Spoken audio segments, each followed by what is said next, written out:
Assalamualaikum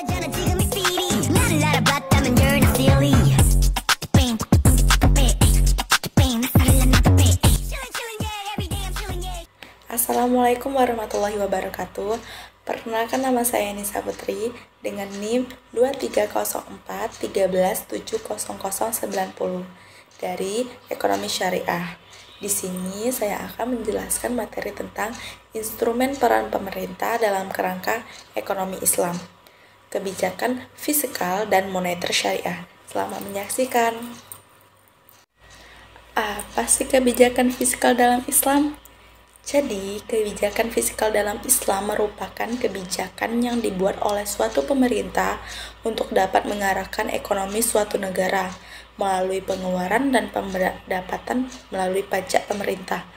Kebijakan fiskal juga bermakna sebagai langkah pemerintah untuk membuat perubahan dalam sistem pajak atau dalam pembelanjaannya, dengan maksud untuk mengatasi masalah yang dihadapi berkaitan dengan APBN. Kebijakan fiskal juga diklasifikasikan menjadi 3, yaitu yang pertama, kebijakan yang menyangkut pembelian, pengeluaran pemerintah atau transfer barang dan jasa. Kedua, kebijakan yang menyangkut perpajakan. Dan yang ketiga, kebijakan yang menyangkut pembayaran transfer. Selanjutnya adalah kebijakan fiskal di Indonesia.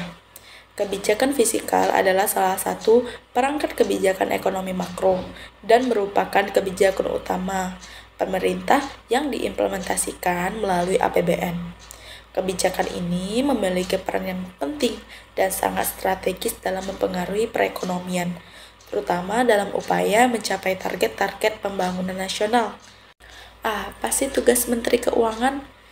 Tugas Menteri Keuangan yang pertama itu menyusun kebijakan fiskal dan kerangka ekonomi makro.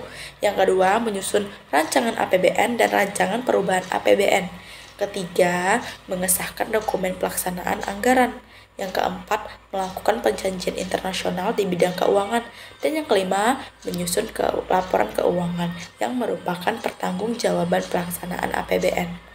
Kebijakan fiskal memiliki 2 prioritas. Yang pertama itu mengatasi defisit anggaran, pendapatan dan belanja negara APBN, dan masalah APBN lainnya. Yang kedua, mengelola stabilitas ekonomi makro, antara lain terkait dengan pertumbuhan ekonomi, tingkat inflasi, kesempatan kinerja, dan neraca pembayaran. Kebijakan fiskal dalam kerangka ekonomi Islam di Indonesia. Kebijakan fiskal di zaman Rasulullah dan sahabat atau yang sering disebut dengan income oriented, maknanya pendapatan menjadi fokus perhatian dalam pengelolaan belanja negara. Kemudian dialokasikan pada belanja sesuai kebijakan alokasi anggaran yang ditetapkan. Kebijakan fiskal pada masa kini itu atau growth oriented itu menetapkan target-target pertumbuhan ekonomi yang diinginkan, sehingga berdampak pada suatu keadaan ketika pendapatan tidak mencukupi untuk ekspenditur atau anggaran belanja, maka terjadi defisit anggaran yang solusinya adalah berhutang. Ada karakteristik kebijakan fiskal dalam sistem ekonomi Islam. Yang pertama, pengeluaran negara dilakukan berdasarkan pendapatan, sehingga jarang terjadi defisit anggaran. Yang kedua, sistem pajak proporsional. Pajak dalam ekonomi Islam dibebankan berdasarkan tingkat produktivitasnya. Dan yang ketiga, perhitungan zakat berdasarkan pada hasil keuntungan, bukan pada jumlah keuntungan barang pada masa kenabian dan Khalifah Baitul Mal sebagai lembaga pengelola harta. Kebijakan moneter dalam Islam. Kebijakan moneter adalah tindakan yang dilakukan oleh otoritas moneter bank sentral untuk mempengaruhi jumlah uang yang beredar dan kredit yang pada gilirannya akan mempengaruhi kegiatan ekonomi masyarakat.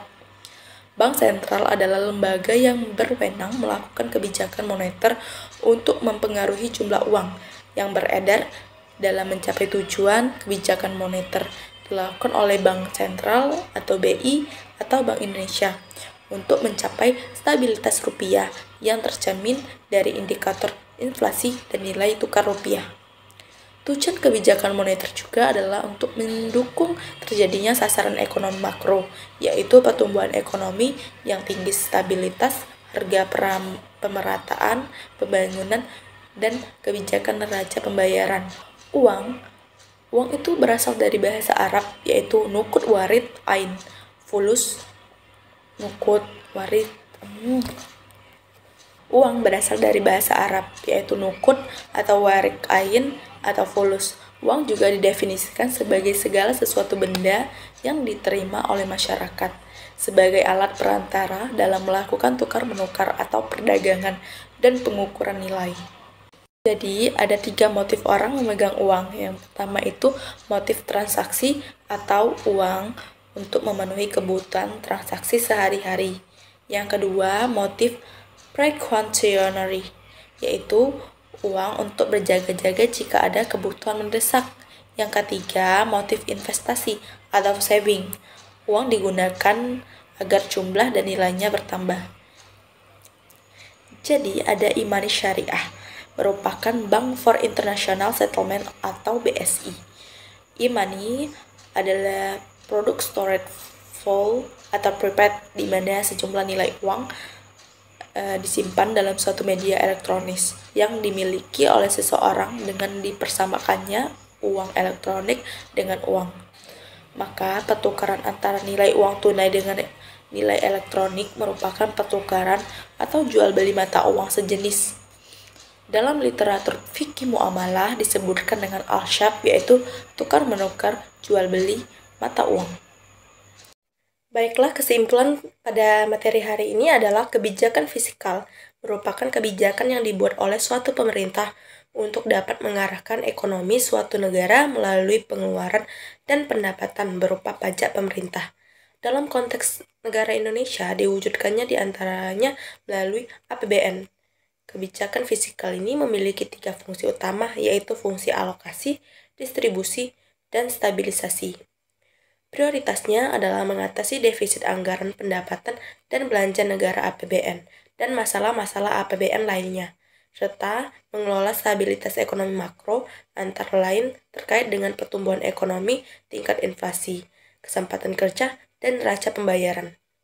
Kebijakan fiskal dalam kerangka ekonomi Islam di Indonesia itu diantaranya dengan pendekatan kontemporer, karena terdapat perbedaan yang banyak di antara zaman Rasulullah SAW dengan zaman kekinian. Itulah materi yang dapat saya sampaikan. Apabila ada salah, saya mohon maaf. Saya akhiri. Wassalamualaikum warahmatullahi wabarakatuh. Terima kasih.